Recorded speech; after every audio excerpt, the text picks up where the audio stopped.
Carrie Collins.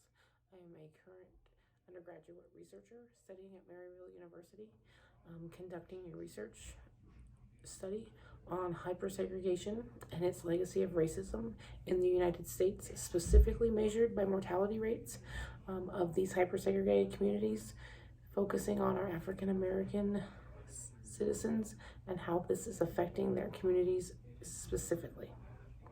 So I feel that in today's time, especially with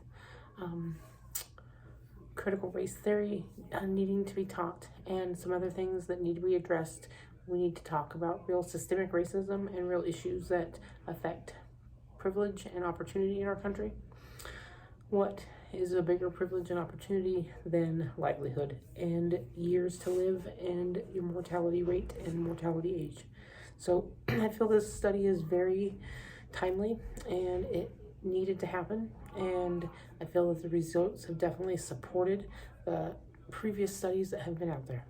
So my main hypothesis is that the continued hypersegregation of our nation within cities has caused a measurable difference in the opportunities that are afforded each community and thereby each individual. So mortality age and rate is directly tied to an individual and a community's ability to have and receive social services, health services, hygiene services, quality of food, quality of life, a number of different socioeconomic factors that contribute to overall health, well-being, and mortality rates is factored into this. I conducted a study in 4 different cities. I picked these cities because they're 4 of the most hyper-segregated areas in our country, according to the Massey Index. You will find a link to that in my references section. Monroe, Georgia, Memphis, Tennessee, Chicago, Illinois, and St. Louis, Missouri.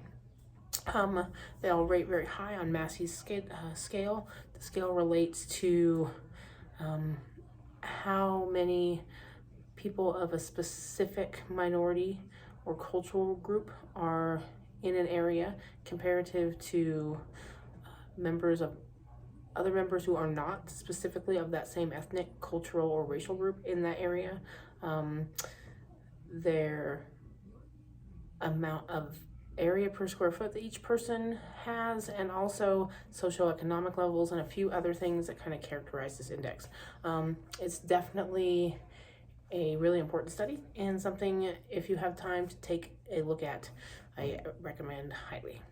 So what I found by asking questions relating to health services, availability of services, how easily it was to receive these services, how far away they were, how you would rate them and their ability to handle your situation. Were they effective? Did it help? Was it, how did you feel in the end? And do you feel it was actually a great result? So these questions are asked at health clinics, social services departments, family services departments, and community centers in the 2 most hyper-segregated neighborhoods in those 4 cities, so we can get a representative perspective of the difference between the 2 mortality rates of the hyper-segregation and how it relates to the actual communities. And then we tie that back into policy, FHA policy, redlining, realtor policy, community policy, homeowners association policies, all the different things that factor in and take opportunity away, whether that opportunity is green space, career, jobs, markets, transportation, schools, funding. So many things are affected by where you live and your socioeconomic status. And when these are factors that you can't change and you've had forced on you, it's definitely oppressive. And so I feel that this is a study that needs to be heard. The results definitely supported my hypothesis. I felt that this was definitely found. Mortality rates were definitely higher in these hypersegregated areas for members of the African American community by a number of years. I've also included a graph in my PowerPoint. Please take your time to look at that. This is a very close issue to my heart. My husband is Black, my kids are Black, so this is my family. This is every day, and I see how this affects people.